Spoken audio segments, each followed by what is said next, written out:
So now, me and Nata will do a demo on how to use this Karga Baby Co-Wrap. So today we are going to have a demo of this Baby Karga Co-Wrap. So I'll be teaching you how to do it. So just easy steps. So first, kunin natin yung Karga Baby Co-Wrap natin. Isa muna. Then itupi natin siyang pag ganito. That. And isuot natin siya parang necklace. Yan. And get the other one. So, get this. Same process. Itupi natin siyang pag ganito.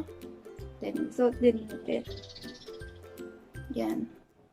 So, pag nasuot na natin yung dalawa, yan. So, ito yung una, ito yung pangalawa. I-cross natin siya like this. Yan. Tapos, isuot natin to. Then, isuot natin din sa kabila. And, ayusin natin siya, mams. Yan, parang pa-cross.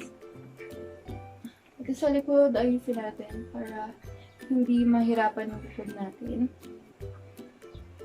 So, it will be much easier kung nakaharap tayo sa salamin. So, once maayos na, tupi natin siyang pag ganito. Yan. So, I'll be teaching you a different technique para mas madali. So, ibaba mo muna siya ng konti. Since yung sa akin hindi pa ganun masyadong na-stretch. Kasi 5 months pa lang yung baby ko. So, ganyan. Medyo ibaba mo siya ng konti. So, ito yung unang ito yung pangalawa. Yan. Then, kunin mo na si baby. So, ito po yung baby ko. Ang pangalan niya ay Hinata Hope. Say hi! Hello! Yan. So, siya yung gagamitin nating baby. So, she's currently 5 months old, turning 6 months this coming June 22nd. So, first is bubuhatin mo siya like so.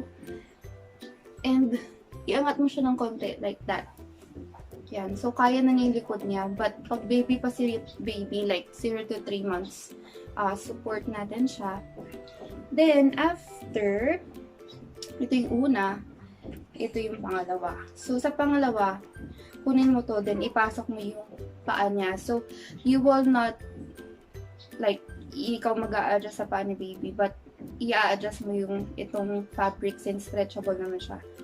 Like that.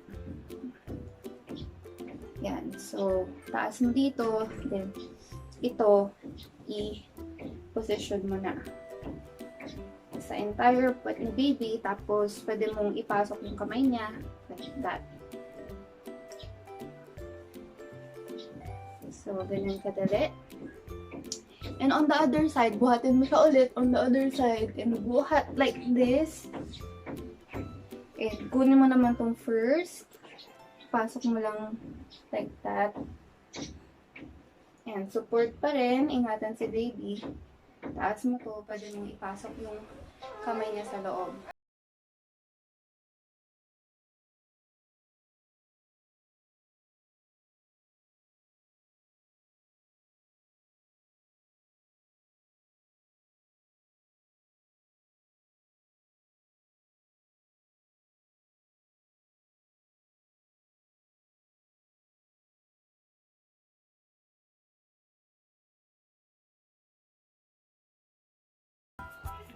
Kung ayaw mo naman yung, kunyari, nakasagabal to, pwede mo tong itupi.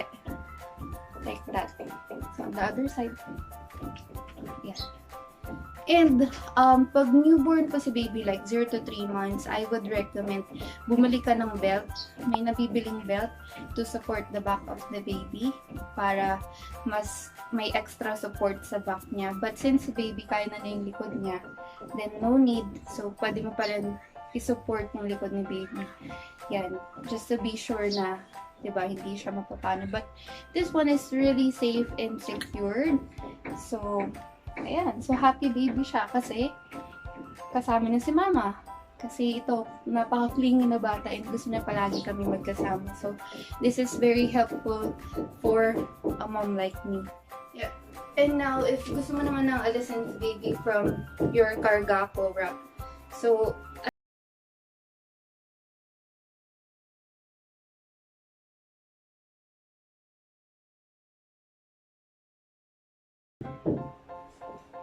kunin mo si baby pataas. Then, pwede mo na itong alisin.